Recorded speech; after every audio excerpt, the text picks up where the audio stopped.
Hello, everyone, and welcome to Overdue Adventures, brought to you by Nashville Public Library.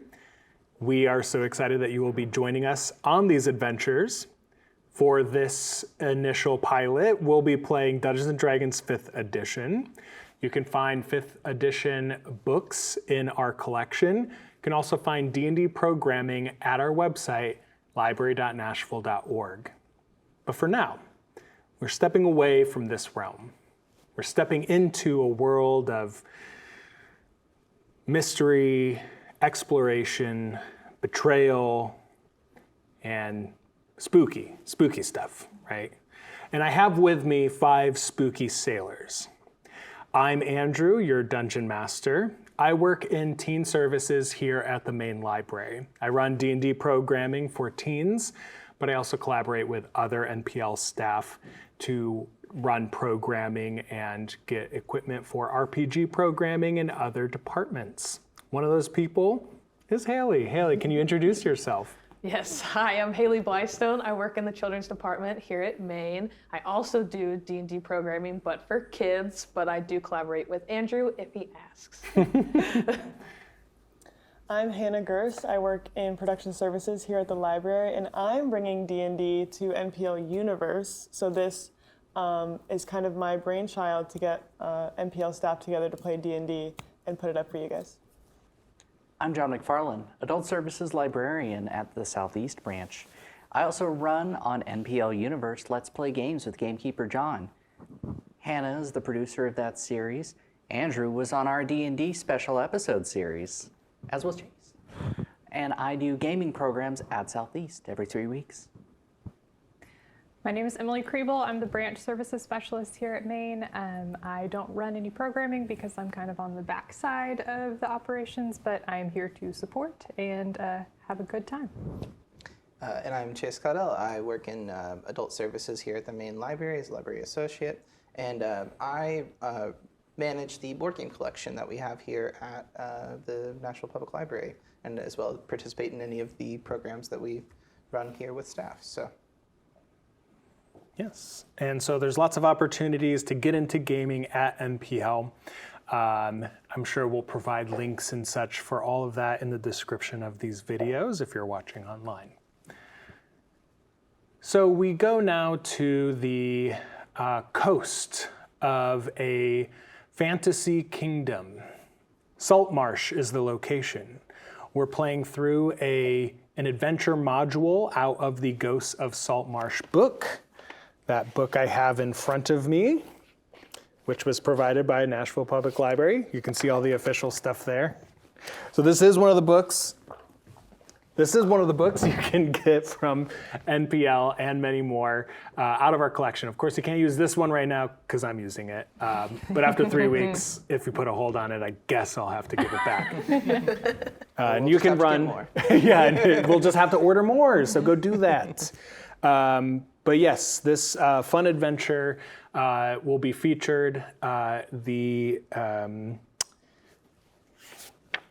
notes. The Salvage Operation. This is a adventure for level 4 PCs. I'll be the DM. The rest of the crew, no pun intended, that was just introduced, will be playing as the player characters. If you're new to D&D, we'll give brief descriptions of some stuff, but we're doing this series kind of thinking that you're already into role-playing games and already maybe play with some of your friends or are just wanting to watch some adventures play out by some veteran players. So I will also note that this adventure features some very spooky material, so there are some horror elements to the adventure we're playing today. We have had session zeros and we have had communication ahead of time. And so our players know that, so I'm now communicating to you, the viewers, that there will be some violence and some horror elements in our descriptions today. With that, let us sweep down over the coastal village of Saltmarsh, a town that is on the verge of growth and attention from the king of the local citadel that some of the traditionalists aren't as keen on. They want to keep things low key. They don't want attention from the crown. They like things the way they are and don't want them to change. But the loyalists, they're very in tune with these changes.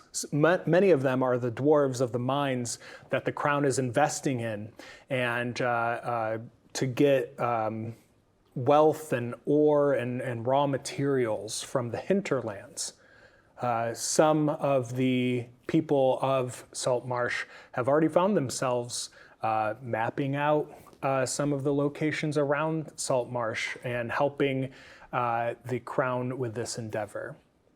There are even some third-party entities that are getting involved in the local politics as they shift and change. But our adventure today, although it started in Saltmarsh, has already set sail. Our adventurers are on the ship Soul of Winter. They have left the stable ground of land and have set out on the open waters. On the ship, the Soul of Winter, Captain B, a dark-skinned dwarven woman with dreadlocks pulled back, captains her ship with great expertise. She looks over the crew as they scamper here and about, changing the direction of the sails and other ship tasks that, if I had memorized some, would sound really cool right here. But ropes are being pulled and the captain's wheel is being turned. That's pretty good, right? Mm-hmm, yeah. Mm-hmm. Not dropping anchor. Not dropping anchor because there is a ghost ship to be found. And as the wind carries this ship closer and closer to its mark, this abandoned ship that these adventurers have joined the crew to find, we find them doing kind of small, menial tasks on their way to this mysterious location. The first is our first mate, Gibby. As the captain looks over, you two are on the kind of raised deck near the captain's wheel, looking out over the crew, taking charge of everything. She leans in. And what does the first mate look like? So Gibby is about 3'2". She is a gnome. And she doesn't necessarily look like she's from the Saltmarsh area, but she is definitely part of the crew. She looks very at home on the ship. She's pretty stout, middle-aged or so. And she is very kind of weathered and kind of gruff from being out on the open seas for so long. And she is just invested in whatever it is that Captain B is saying, just ready. That's good, because she turns a question on to you and says, now I know I've been busy since we've set sail, but she looks around, making sure certain someones are around as she leans in and says, what was your take on the new quartermaster, that Kesper fella? Well, the one with the octopus on his shoulder. Yeah, that one. That one. Yeah, Kesper. I get the sense that he is a little old school. Could have guessed as such, yes. yeah. Yep. And that we are in okay hands, I think. Okay. I sense some hesitancy, first mate. I didn't get a great read. Do you want to give me a insight check posts your initial greetings, and let's see what the dice say about how much you took in from Yes. this new quartermaster who has brought this mission to your ship. Well, I rolled a nat 1. So First roll This of the makes pirates. sense. Yes. Get it out of the way. Get it out of your system. I was very drawn to the octopus. It tried to eat me. Okay. We've had a few complaints, so that checks out. I'm so sorry. I let you down. No, This is no. unforgivable. Gibby, no. Don't beat yourself up. This was really my fault. I know that you're not one for conversation. You can be, to put it bluntly, short-tempered. But you are loyal, and I trust you. So, if you say that we are in okay hands, I will feel okay about the current situation for now. But perhaps I will put the task to you that when I am not around, for you to keep an eye on this fellow. Anyone new to the crew, especially in such a esteemed position as quartermaster of our crew, it's good to have a firm knowledge on and eyes on. So, and I will trust you. And the shell necklace looks amazing in this outfit, and I can sense that the fish smell is already fading now that we're on the open waters. I feel much better now that we're away from the dock and we're And- out to sea. And not just delivering Covered in barrels and fish, barrels of slimy fish. Yeah, Yes. yeah. So there might be dangers ahead, but at least we know one of those dangers will not be mercury poisoning from too much tuna. Yes, exactly. I think Gibby is like always just a little flustered whenever I think Captain B every now and then is like very complimentary, and Gibby is just like very, very flustered by it. And so like, yes, thank you. You look very nice as well. Oh, thank you. What a nice compliment. Well, I have been working all day, and this jacket is about 3 weeks without any certain care to it, so I appreciate that. But don't ever lie to me again. I'm just kidding. But really, No. don't lie to me. You wouldn't lie to me, right? Okay, never. good. Well, and she slaps you on the back, and like she is though you are a stout gnome, she is a stout dwarf, and so her slap on the back kind of sends you forward a little bit at first, says clap, clap, and nods and says, I'm retiring to my room. I can trust you up here on the top deck. Yes? Absolutely. All right. Be at ease. And she walks away. As she walks, who's maybe rushing on the top deck? Maybe our friend, the navigator, is maybe rushing back and forth, trying to make sure we are heading in the right direction. Oh, yes, of course. It's light out, so I can't even look at the sky, but I have like a map, and I'm pointing into a direction, and then I guess I would go up to Gibby. It's like, so that way. We're gonna go that way. We're gonna go that way. Yeah, I You're mean, sure? we're not even out of the bay yet, so we just gotta get out of the bay. Chase, what does this navigator character look like? Inkir is a dragonborn man, rapidly approaching middle years.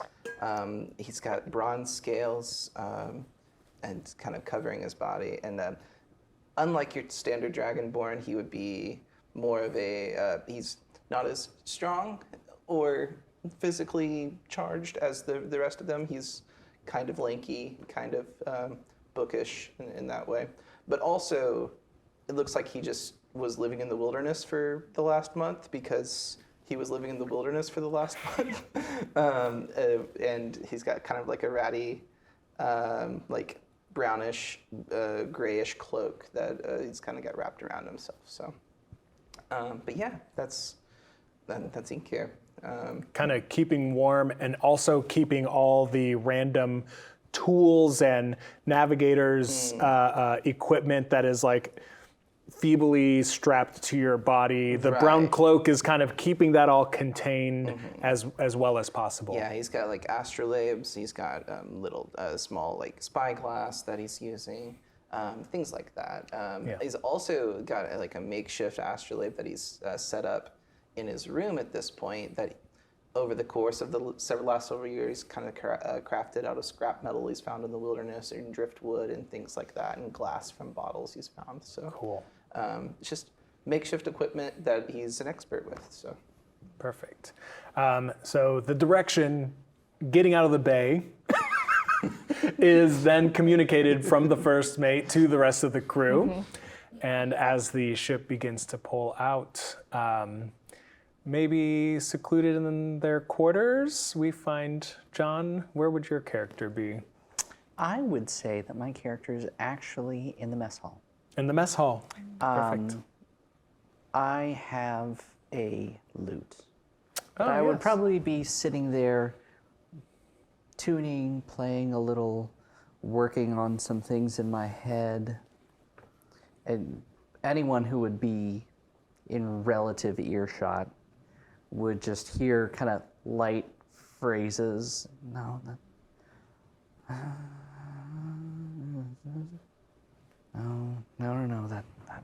won't work. Oh, there it is. And then starts playing a soft, light, plucky tune that has a bit of like nostalgic tilt to it.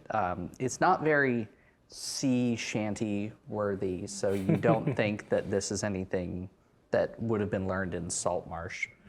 Yeah, there's not like a dance number about to start with like, No, yo no, ho, yo ho. It's this nostalgic, golden feeling as though the sun is shining on you on a light spring day.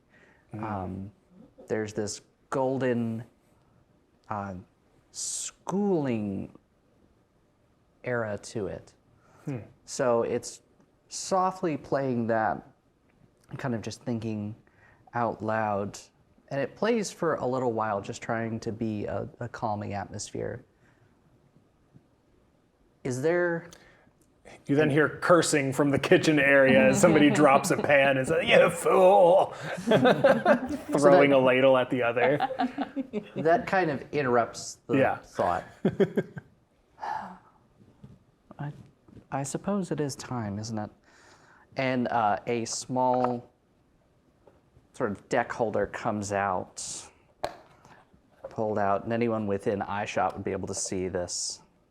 Yeah, there's a few who were collecting at the tables around you, kind of taking a break as they switch shifts with other crew members.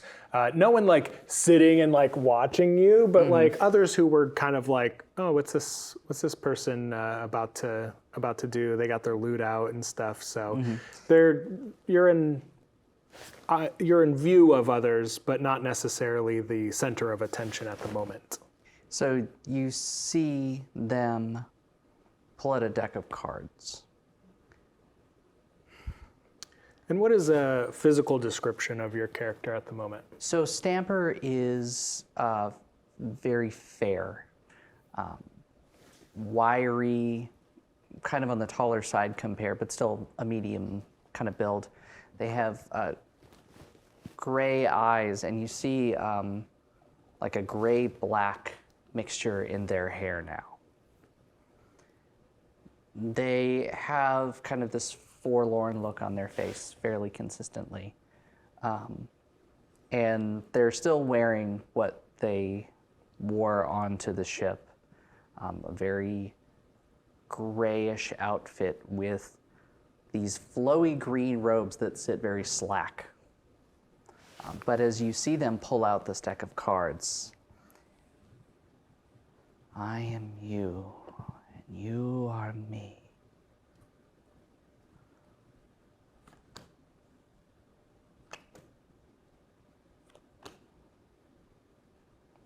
and you see them pull out these 3 cards. And upon the 3rd card drops, all of the cards in their hand, they come to the floor. A few looks over from some of the crew members. Hey, you all right? What's that deal? I don't know. No. And neither are we. So you see them scramble these cards, pick them up, and go up to the captain's area. Where are we heading again? Yeah, our navigator and our first mate both see this fair figure rush up, as the, well, you're not too sure who or what they're doing on this trip. As they ask this question, where are we heading? We're just heading out of the bay. Yeah. Okay. Sorry. Slight concern, slight question. You track by Stars. constellations, right? Yes, of right, course. right. What constellations are we tracking? Oh, well, none right now. Which ones are we aiming for? It's somewhere between Condor and Phalanx. Which ones? What? I'm sorry. Pulls out like a small notebook. What's a condor? Well, you see, I've got a book on birds here. It's a bird? It's a bird, yes. Okay, moving on. Sorry, I don't have time. What's the other one? Phalanx. What is that? Like soldiers in a line. Oh, okay. Great. And this. It's represented by several figures with pointy spears. I'm sorry. What does this have to do with us leaving the bay? Sorry, this. That's right. None of you saw this. Only. Where's Half-Orc Friend? Where's Half-Orc Friend? Where is he? Velith is currently, as the captain entered her quarters, Velith is being quickly shuffled out of the captain's quarters and reminded that if he wants permission to enter the captain's quarters, he needs to ask so as the door slams. And you see a tall, lanky, half-orc young fellow with reading glasses askew and his hair now disheveled, but usually slicked back, with a nicer petticoat and a button-up shirt underneath, and adjusts his glasses and, you called for me? Hey. Funnily enough, yes. So the direction we're heading, we have defensive measures on the ship, right? Of course, yes. We do, right? And he looks up behind him at the first mate at the wheel. Of course. Yeah. Okay, good. We should just have those ready. I say this because I did a small, shall we say, draw. With the special cards you have? With the cards I have, yes. There's a very concerned look on Bella's face. What did they say? So I drew a card called the Thief, a card called the Bishop, but it's the last card that kind of concerns me. What is it? And just holds it up in front, and you all see this card project a minor illusion forward. Of what? It appears to be of this necromantic kingly figure sitting on a throne. And it projects only about like this far, but it's just enough to where you can see this dark, foreboding, skeleton-like hands. And then puts their hand over. That was the third card, and that's usually the what's going to happen. Oh man, you're so good at this. And compared to And with my morning draw, which was also less than pleasant, I'm kind of concerned. So, Are there good cards in that deck? there are good cards in that. I promise, I swear. Like one called the Bay, I'm just. one called Safely, the other Getting There, Getting out of the bay. Getting Out of the Bay. Where I come from, these cards can be both boon and ill, and I'm not drawing a lot of the boon cards lately. So, yes, I understand like a good that I'm the thing. person who just came downstairs, sat down, and joined the group. I get that, but I guess I'll be around because I'm kind of worried now. Well, And you the- you could just draw more of the boon cards. See, I draw maps. You don't just draw these cards. That it's not that kind of. Drawing like Not that kind of pulling drawing. out of the deck, not. They don't draw the actual cards. yeah. So you cartograph. Yes, I do. Yeah. Oh, good. Yeah. Cartographing I've got a map Cartographing of is the a thing bay here. that we're following. Cool. Cartographing is a thing here, Cartograph. and That's just what I'm like saying. draws out more. Yeah, see? An alien. I told you. So from they're this point, smart. you see Stamper, who, as they kind of put their cards away and back, starts going towards the front of the ship and just is looking out on the horizon.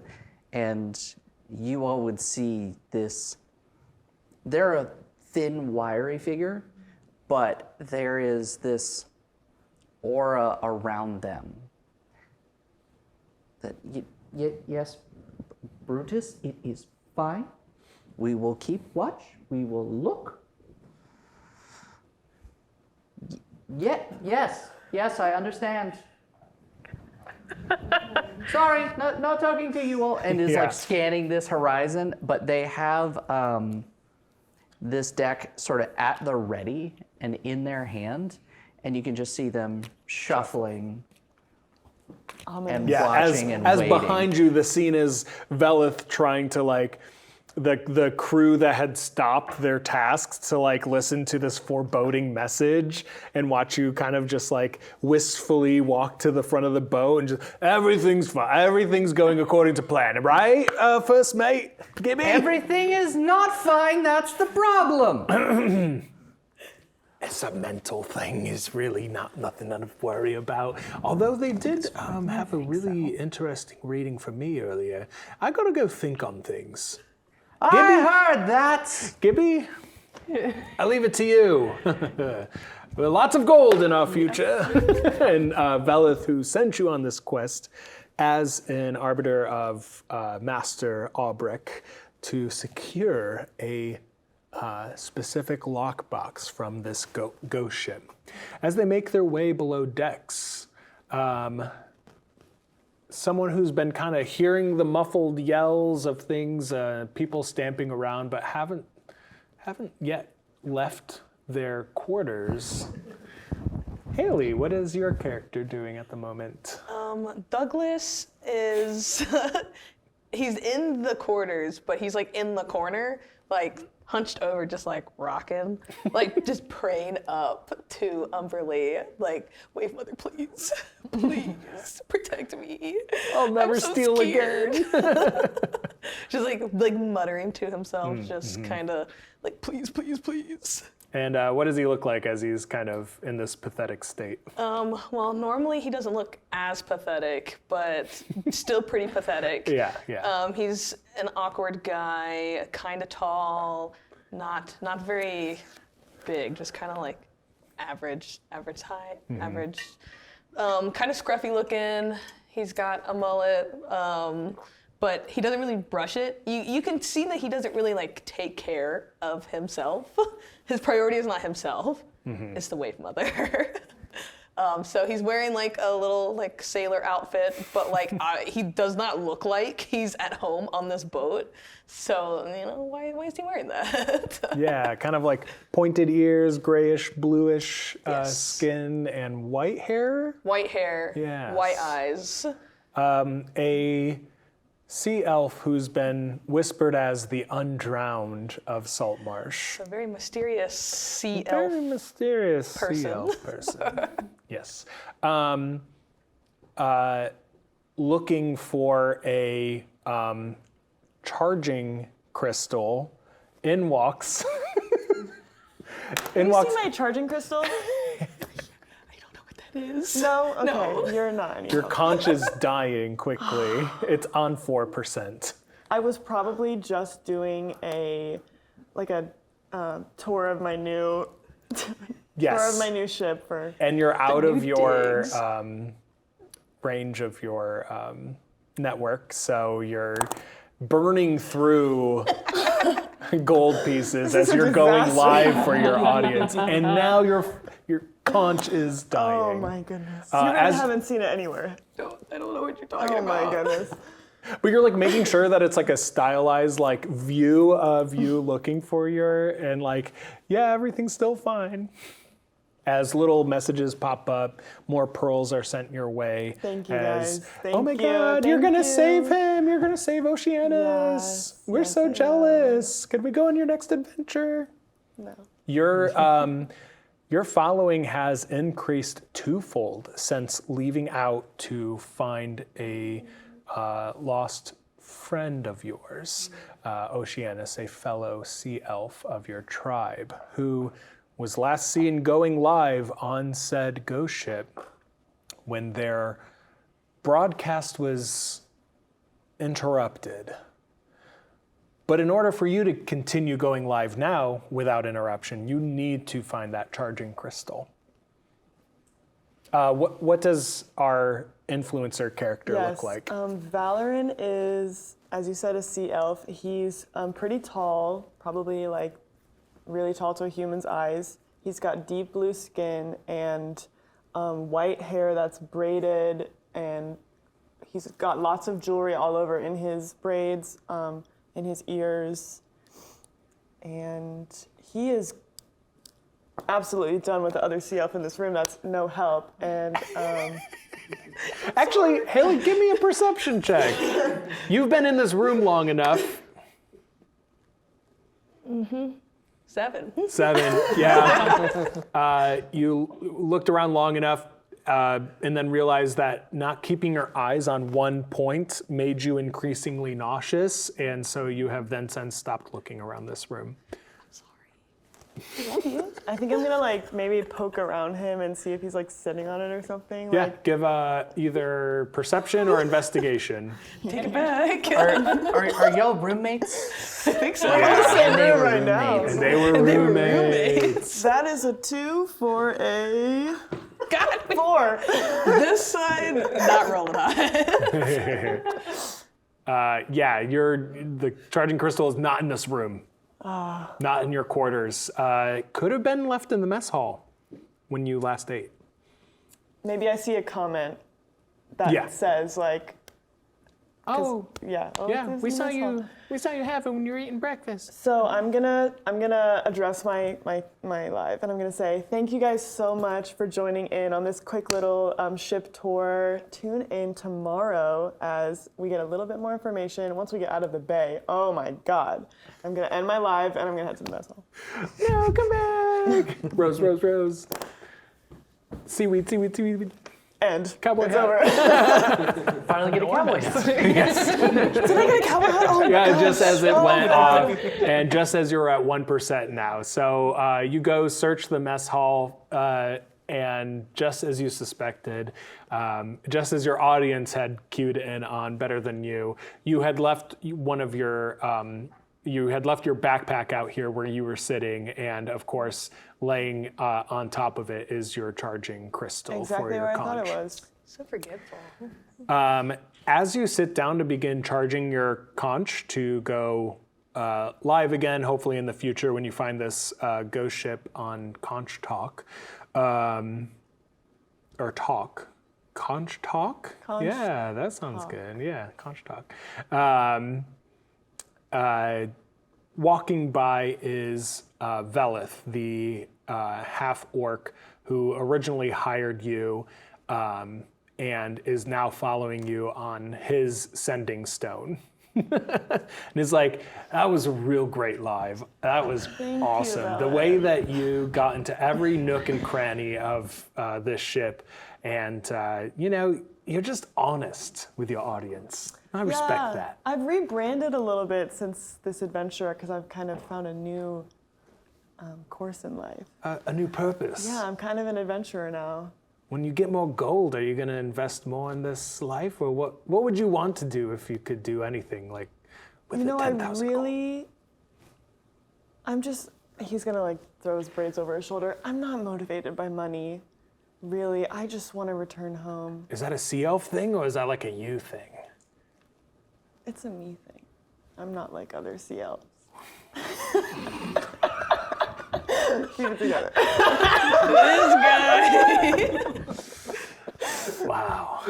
I'm learning so much just by following you on Living out my Conch mean Talk. girl fantasy right now. Amazing. Well, I think the food's ready. Is the food ready? And I'm starving. coming out of the kitchen area, he kicks a bucket full of water and these like orange red tentacles hanging out forward, and then like a huge platter.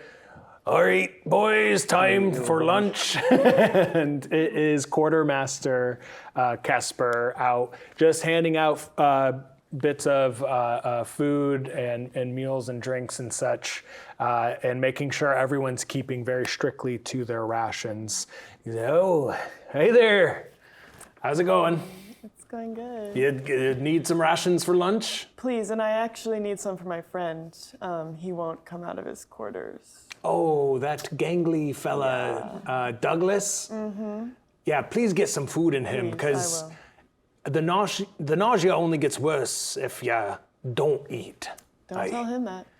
Okay, I won't. You will. Yeah, I will. I'm not gonna be near him if he's gonna...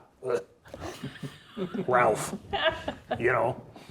Anyway, here. He's gonna Douglas. And it's like, it is what are we like eating? the greasiest dive bar type food. It is like pungent upon, it's like a crab cake sandwich with like tartar sauce and like just bread, questionable bread. I think Valerian's gonna take it and he's gonna hold it like, thank you. It's a very beige meal. Thanks.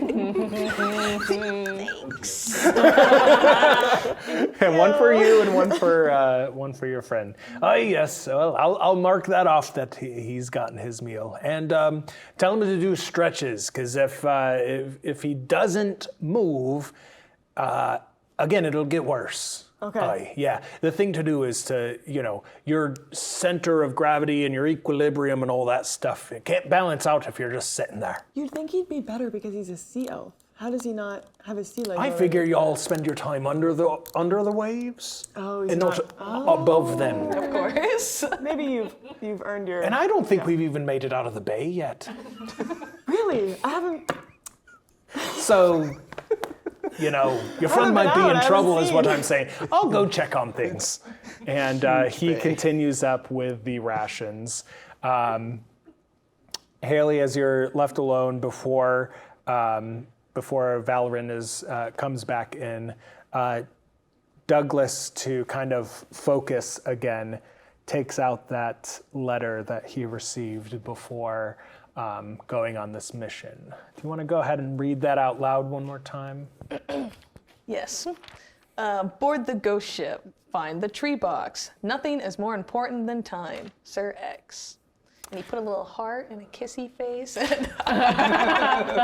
Because we have that kind Sir of X does not remember writing hearts and kissy faces, but it works. And just as you're reading over that, we kind of like pan back up to the ship and rise above as like a waft of crab cake smell comes into the room, and you're instantly, the camera's going to pan up to the top deck again, seeing our navigator with the first mate and our Stamper figure, just, I almost said figurehead, which kind of works because you're at the front of the ship, sort of looking on toward the darkened gray clouds that have begun to form where it is your destination lies. And you would see the two of you every couple of minutes. Just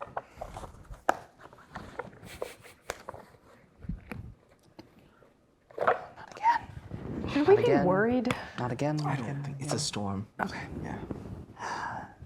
No, no, no. I mean about them. Oh yes. Okay. Yes, of course there, but the ship is fine. We Obviously. We're almost out of the bay. We're almost out of the bay. You're well out of the bay at this point. Who hired this ship? Oh my God. Well, now that we're out of the bay, we should just head due northwest. Great. Yes, and once the night falls, I will get a more precise location. But that's the general direction we're heading. Great.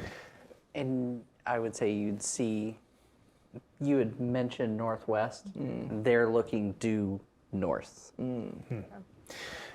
And with that, we will jump forward hours. After spending more time getting to know the rest of the crew or getting to know the one particular corner of your quarters,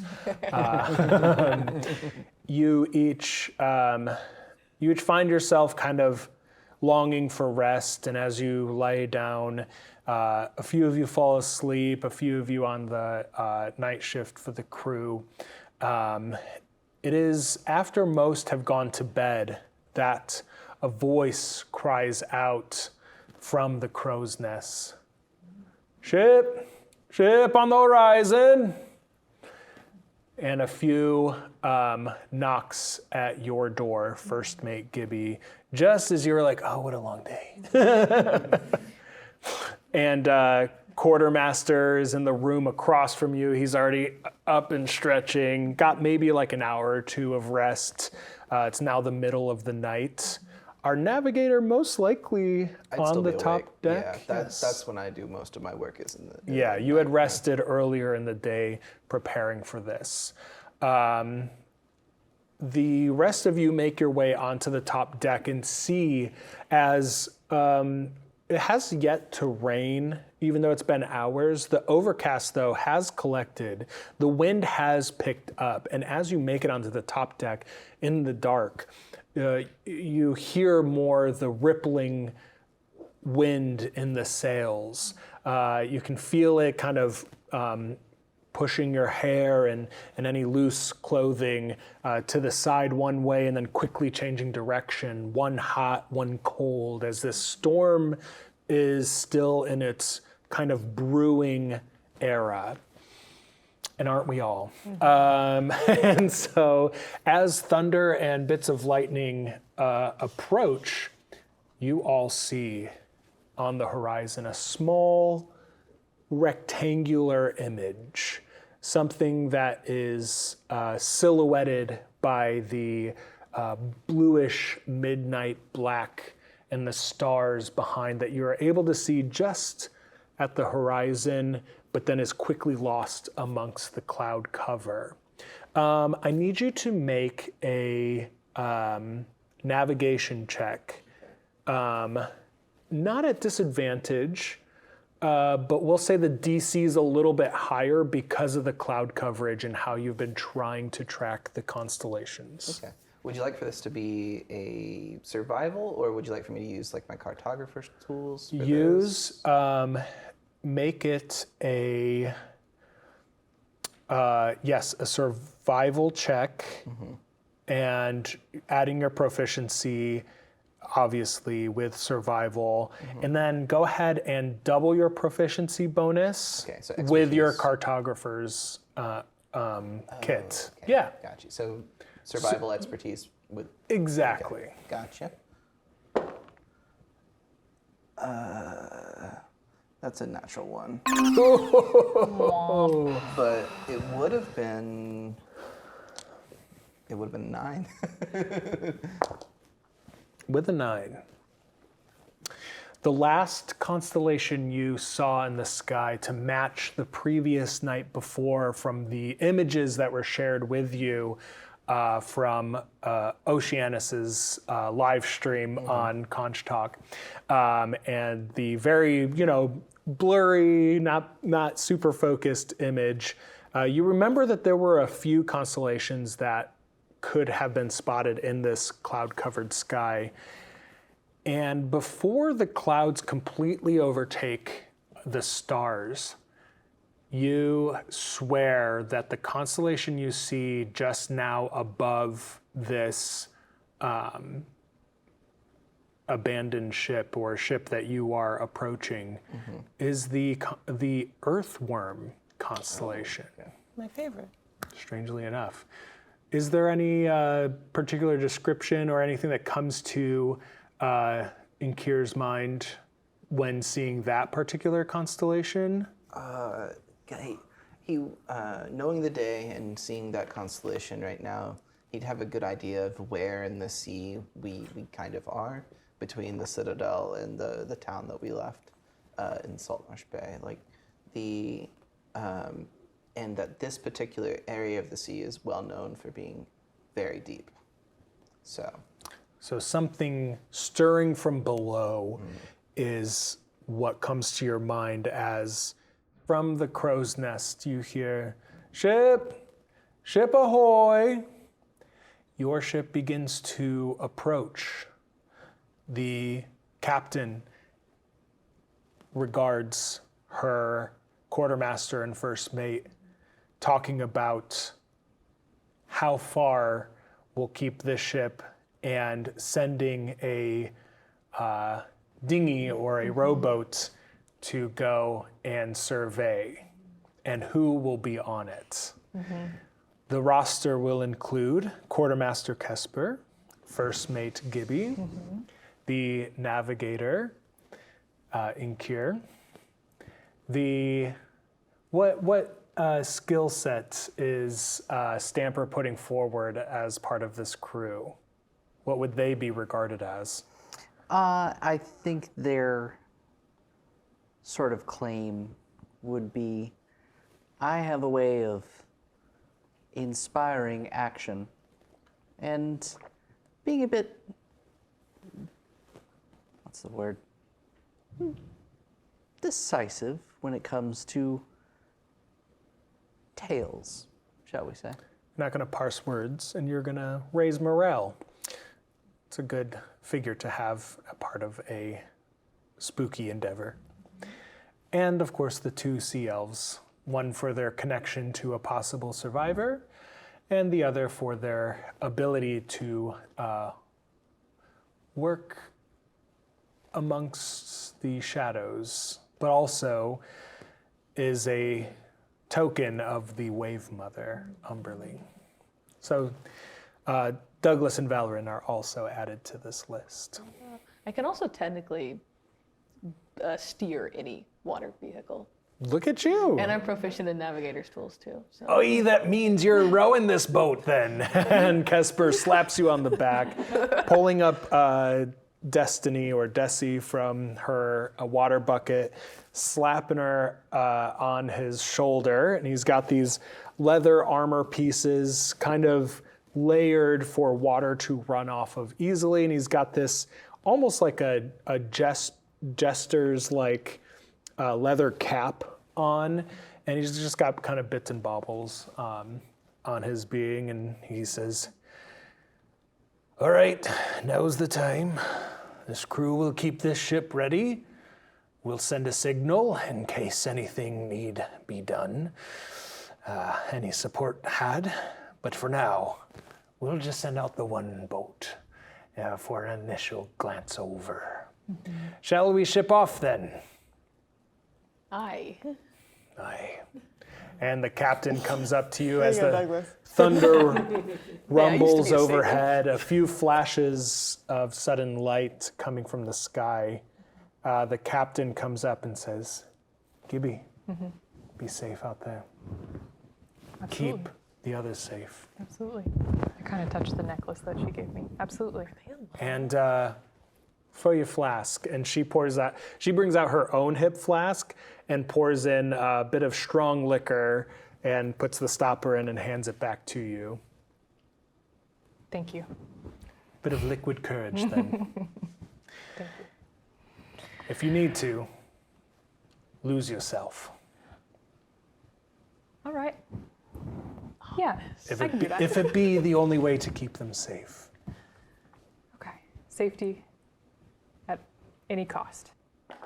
Protection at any cost. Yes. Well then, do be quick and do be safe. And you are the last to climb down this kind of rope ladder, and the rowboat is lowered and slowly makes its way toward the ship.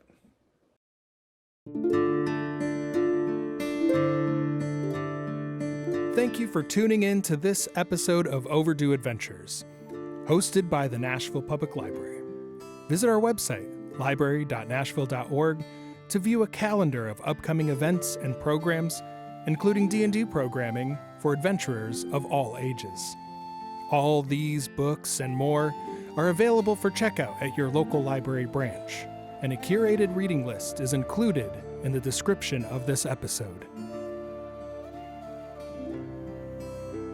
And now, back to our adventure. As your small rowboat approaches the Emperor of the Waves, the abandoned ship, the storm clouds overhead crashing, flashing every now and again, with the wind at your back, you make it quickly to the edge of the port side. Kesper, the quartermaster, throws up a grappling hook and begins to climb, each of you following behind, knocking your feet against the side of these worn and weathered planks. As you get onto the top deck, you notice a gentle slope downward toward that port side. The forecastle and quarterdeck are empty, and wood stumps are all that remain from the ship's masts. The double doors leading to the cabins fore and aft appear intact, as does the metal grate in the deck that offers access to the lower decks. Aside from the rhythmic creak of the ship's badly weathered timbers, all seems quiet. Before we came back from our break, you all rolled perception checks. Did anyone get above 20? That would be me.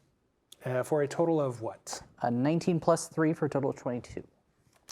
You hear, coming from the captain's quarters to the back, something seems to rouse.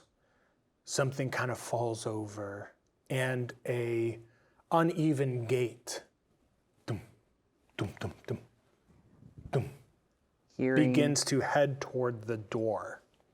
so hearing that Stamper has their deck, and you just hear a, so think we're not alone. Nice. A cloaked figure standing at about 3'5" pushes the door open, cloak over, watching from the darkness, 2 yellow glowing eyes.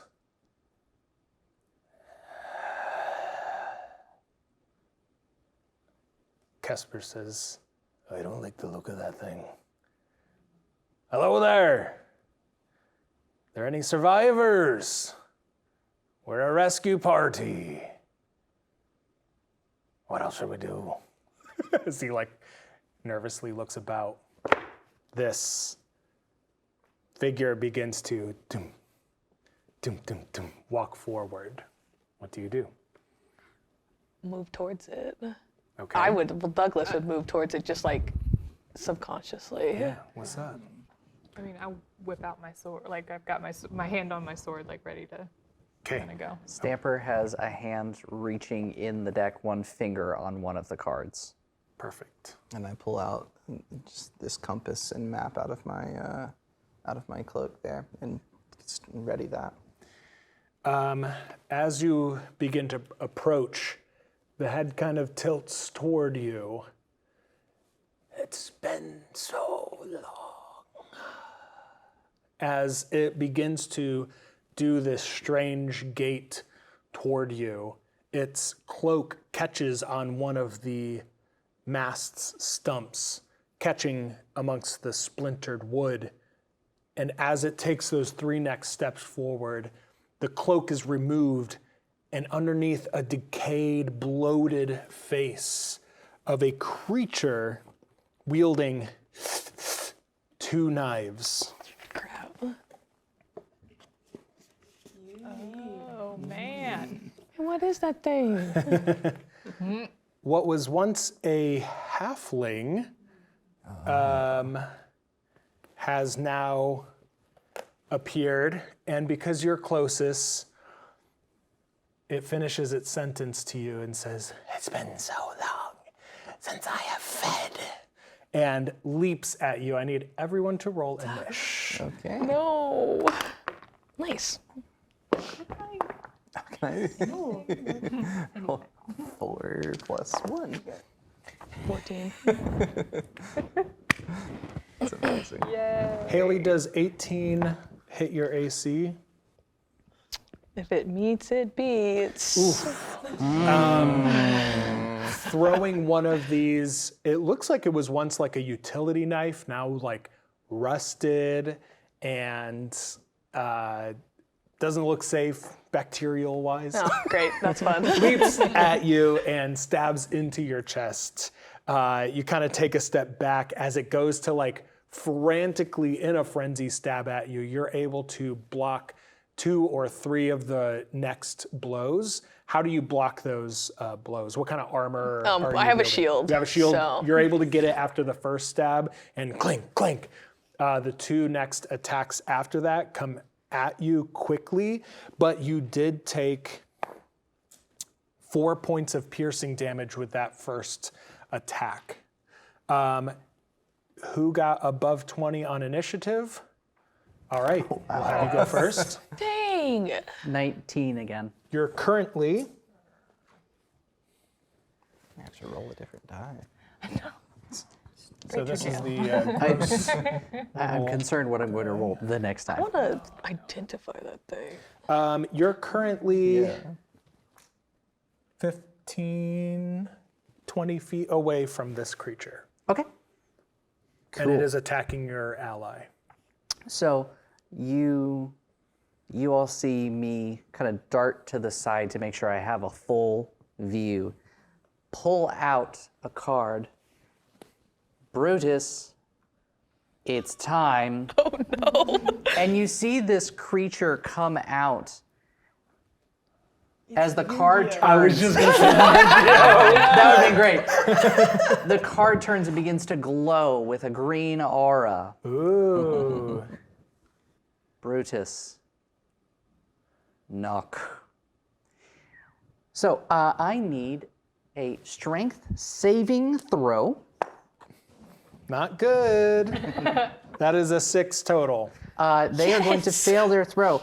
So my Bardic Inspiration is in D6, I believe. Yes, it is. So that's going to be 1, 2. Could I borrow a D6 from you? I got it, yeah. Thank you. All right. So they are going to take 5 plus 5 plus 2, so 12 points of thunder damage, and they will be knocked prone.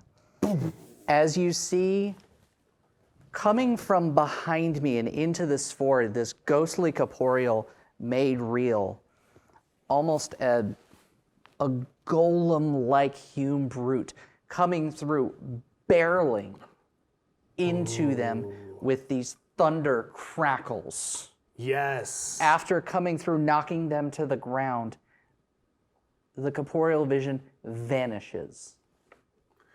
Seamlessly What just happened? evaporating into the atmosphere, the storm around you swirling ever more. 15 to 20 on your initiative. I got a 19. Let's go. How far away am I from the? 20 feet. 20 So here's what I want to do. If you're attempting a get ranged one. attack, it is currently prone, which will be at It's disadvantage. prone. Yes. I it knocked was it knocked prone because of the failed save. It's at disadvantage. Yeah. So do I get advantage on my attack? Oh no. If it's ranged, you have disadvantage because it's prone. It's harder to hit. But if you were to go into melee, you then would gain advantage against it. Good. I want curb advantage. stomp I want it. advantage against Okay. it. So you move up.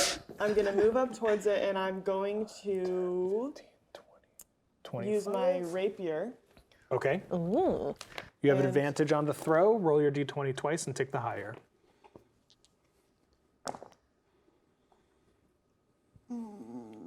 15 is what you're going for. So I rolled. My highest is an 8, and I have a +6 to my rapier. That's a 14. So So I this don't- I miss. thing, although being pushed down, has begun to shake off the thunder damage and yes, just rolls out of the way as you stab your rapier down into the now, the water has absorbed into these planks. It's almost like stabbing corkboard now, is how soft the wood is as you pull your rapier back out. You just have the one attack, correct? Yes. Okay. Curse under your breath as we go to the next person between 10 or 15. 14. 14? It's you. Jeez. You're- Okay. You're in a position where you have advantage on melee attacks because you're standing right next to it.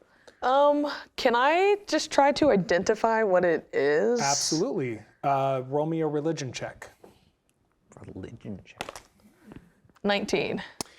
This is a somewhere between a zombie and a ghoul. Like not quite as dumb as a zombie and not quite as strong as a ghoul. It is undead though. Okay. Then I want to try and control this guy. All right, is it a wisdom saving throw on my end?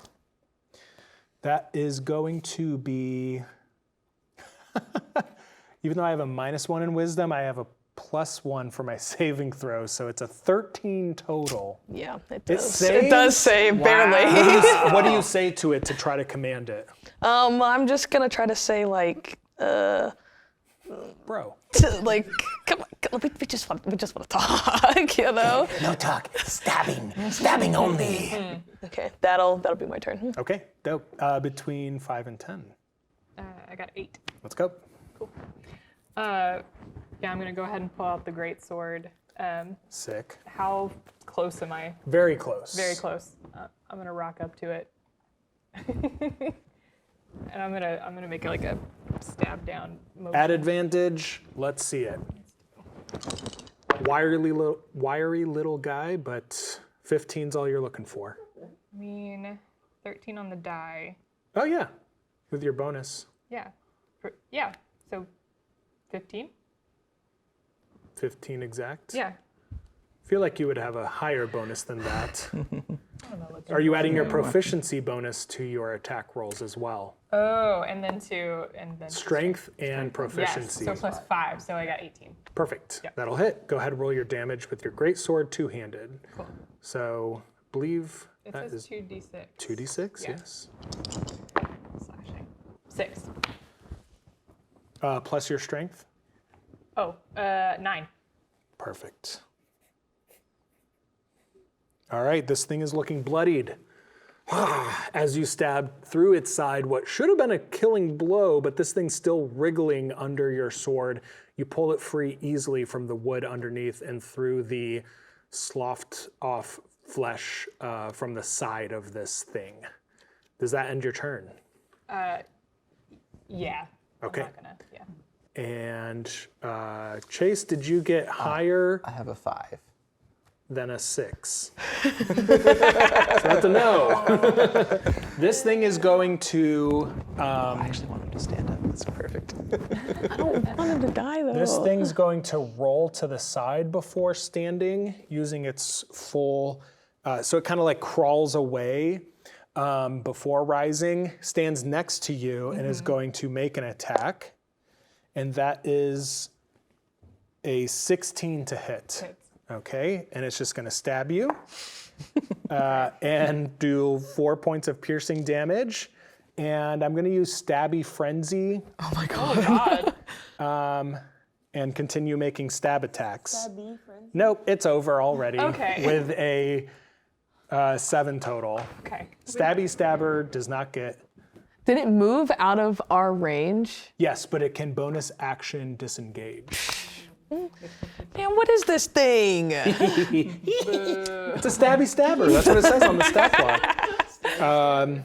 So it deals 4 points of damage, ends its turn. We then go to Chase. All right. Now that it stood up, I was like panicked, thinking what to do while it was on the ground. I was like, oh, okay, I can see it now.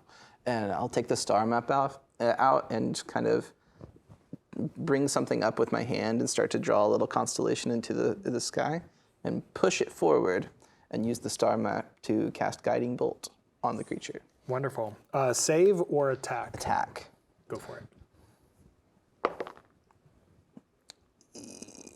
That's a 6 plus 6, I believe. So 15 is the AC. No. 12 misses as your guiding bolt, although radiant light kind of singes some of the hairs on the side of this decayed thing's head. It laughs as you have missed with your guiding bolt. Yes. This little punk. This And guy. that, Anything else on your turn? I will also let's see here. Use the Chalet cantrip Nice. to ignite my weapon. Perfect. So if it gets close to me, I can attack. Perfect. As my bonus action, and then move far away. Yes. So you have a quarterstaff that you I cast have that a on? spear. A spear. Yeah. And so it becomes thorny and enshrined in these, more intense vine-like thorns with shillelagh. Kesper is going to try and shoot it Oh, I guess I can't do and that. succeeds. Yeah. He just pulls out a pistol. Screw this gun? thing. Yes, there's guns in D&D. I want that. I'm gonna steal that guy's gun. So miss with the guiding bolt. This thing standing up, trying to jump back and forth, like laughs at the guiding bolt. Literally, a smoking barrel. This thing is on the ground, now re-dead, as Kesper had walked up and shot at it with a flintlock pistol. As the smoke begins to dissipate into the air, he goes, "Well, that was unpleasant. Anyone know what that was?" Yeah. You know? You guys saw me do that. Do what? Oh, okay. Not paying attention. I approached it and I tried to identify it. You guys weren't there for that? You were what? Gonna ask for its ID? Proof of address? Which are the 2 things you need for a library card. I'm really gonna. Library. I cannot wait until this guy is Okay, asleep. we're I'm gonna- not being meta with this. We're in character. Oh. You didn't say it Oh, out sorry. loud. It's an undead creature. Oh, shit. Well, it's really dead now. That's the one swear. Yeah, we now get. it's, I guess, dead again. Well, I better reload my pistol then. I need everyone to make perception checks again, now that battle has ended. Bit of franticness in the air, I'm not though. using this dice anymore. Buzzing energy as battle has ensued and is quickly over. Smell of gunpowder and electricity with the radiant light and magic being casted and the thunder being summoned from the very air itself. Who got above 15? I got 16. Are you the only one? 7. I rolled a 2. Well, I got an 8. I got a You rock. hear from the grate in the middle of the deck a soft voice. Hello? Bro? Is there anyone there? Bros? And as you hear that voice, you also see blood around the grate itself. Now absorbed into the wood, but like as you approach trying to listen closer, you yourself being the closest to the ground in terms of height, working to your advantage here, begin to look down, and with the small bit of moon and starlight, you see below a sea elf with blue and green hair, very desperate, looking up from below as one of the masts, the beam continues down on through, and you see them tied to this post, looking up into the starlight. Hello? And that is where we're gonna end. Hey, we found your boyfriend. Oh, so he's the ex-boyfriend? Confirmed. Nice. I'm We are gonna need. not together. Lord dump. I'm gonna need you to steal that gun. You're a rogue, right? I I need to want steal to- his gun for me. I want that gun. I want to thank everyone for watching. I want to thank my players for joining me for this pilot episode, this first episode of Overdue Adventures, the salvage operation. And round of applause for our production team as well. And thank you to everyone who helped make this possible. For a reading list of books similar to the Spooky Sea Adventures, see the link provided and check out some of these fun books that the library has for you. And until next time, keep rolling. I like it. on Keep on rolling. Keep on rolling. Love it. Here for Bye. it.